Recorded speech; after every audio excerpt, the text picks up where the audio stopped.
Okay, my name is Bill Shedd. I'm the chairman of AFCO, the American Fishing Tackle Manufacturing Company. I'm chairman of the Hub Sewell Research Institute. I'm also chairman of the Coastal Conservation Association of California, and I've had the privilege to be around this program for over 60 years. The White Seabass Hatchery Program started really in the late 1970s when my dad, Milt Shedd, put up some money, and Don Kent, who was then a graduate student at the Hub Sewell Research Institute, with the edict to go figure out how to raise white sea bass. He had caught a lot of white sea bass as a younger man. They are pretty much gone from the sport fishing community catch. And he wanted to figure out how to help Mother Nature bring back the white sea bass. That was in the late 1970s. And then the formal program, the ORHAB program, the Ocean Resources Enhancement Hatchery Program, that started with legislation in the 80s. It was in large part run and developed by the sport fishing community. That's one of the beauties of this white sea bass program. There's a wide range of entities and individuals, organizations, companies, nonprofits, government agencies that have been involved. The sport fishing community, for starters, have been involved in this from the very beginning, along with the Hub Sewell Research Institute, whose facility that we're sitting in today. With the sport fishing community, the United Anglers of Southern California, UASC, was very involved in helping to put together the grow-out facility process. And now the Coastal Conservation Association of California, CCA, plays a major role in its leadership in the sport fishing community with this white sea bass program that is so near and dear to the hearts of sport fishermen and women.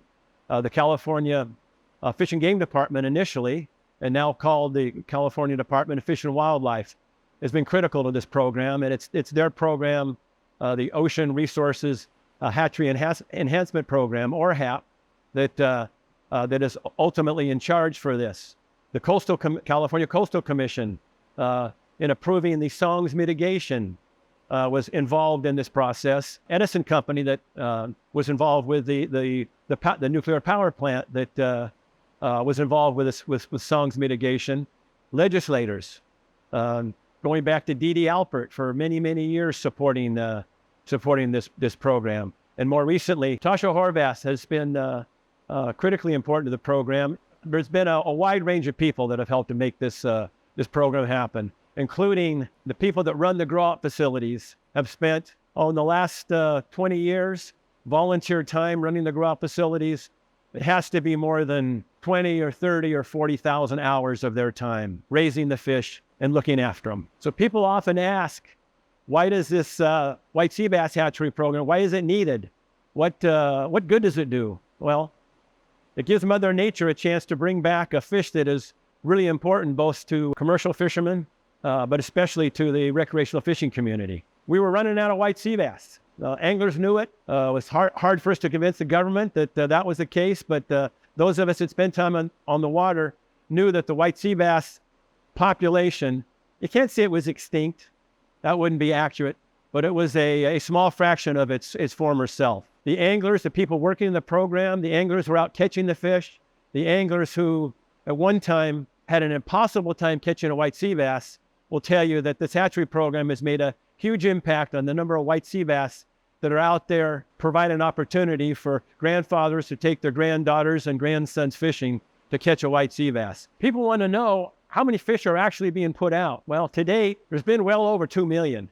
It's close to 2.5 million now. Coastal Conservation Association of California, CCA Cal, plays a huge role in this program because it is the kind of the tip of the spear for the sport fishing community with the Fish and Wildlife Department, with the legislature, the state government in running this program. It's also a supporter of the Hub Sewell Research Institute in its efforts. It's got to go collect white sea bass. So members of CCA, they collect the white sea bass that are needed. Also, it is the CCA Cal White Sea Bass Grow-Out Facility Committee, which is all those groups that I talked about, these 30 or 40,000 hours of volunteer time that they've contributed over the years. That is a CCA Cal function that helps to organize that group and helps to coordinate and organize their activities so that the that the state agencies and hubs understand what the sport fishing community is doing. CCA Cal coordinates the efforts of the sport fishing community with the White Seabass Hatchery Program. The big question that everybody asks is, how successful has this White Seabass Hatchery Program been? Well, the answer to that really depends on who you ask. If you ask the anglers, if you ask the people in the program, they say that it's been widely successful. If you ask some people within the Fish and Game Department, within Fish and Wildlife, if you ask some others outside of the program, they would say, well, it hasn't been that successful because there's been less than 1% of the adult wild fish that have been tested have a tag that's still placed in them. How can anglers see so many fish? How can there be so many young sea bass that are collected in the gillnet survey, where they collect white sea bass that are anywhere from this size to this size, not yet legal?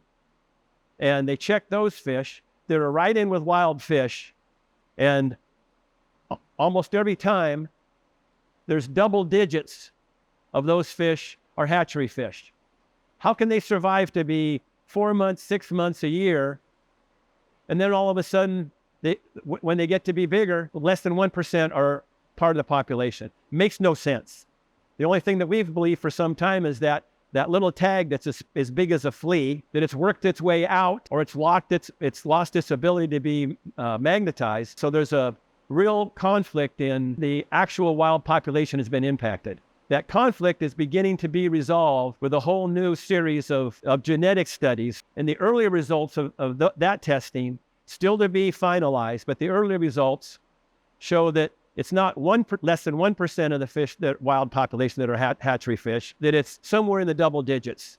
And there's some recent study being done that within the next few months is going to be made available, that I personally, I'll bet $1 to a donut that you're going to see that there's going to be a much, much higher percentage of wild fish that are hatchery fish than was previously understood by the naysayers and by many in the state government. We've believed in the sport fishing community for a long time that this program has been highly successful. What can I do for the White Seabass program? How can I help? Support CCA Cal. In addition to that, you can help support the grow-off facilities. There's 8 or 9 of them up and down the coast now. So get involved with helping to raise the white sea bass. Literally, help feed them, help take care of them. Continue to tell your friends about the value of this program. Continue to help CCA in their push to educate legislators about how important this program is. Continue to buy a license and pay the fee. Continue to buy fishing tackle, which also helps to fund this program. Help to make yourself more aware of what happens with this program so you can help at the level of helping us communicate to the state legislature, to the Fish and Game Department, and to the Coastal Commission, also to the California Fish and Game Commission, how important this program is. If you really want to help, there's all kinds of ways you can do it. So I just would say, step up and help.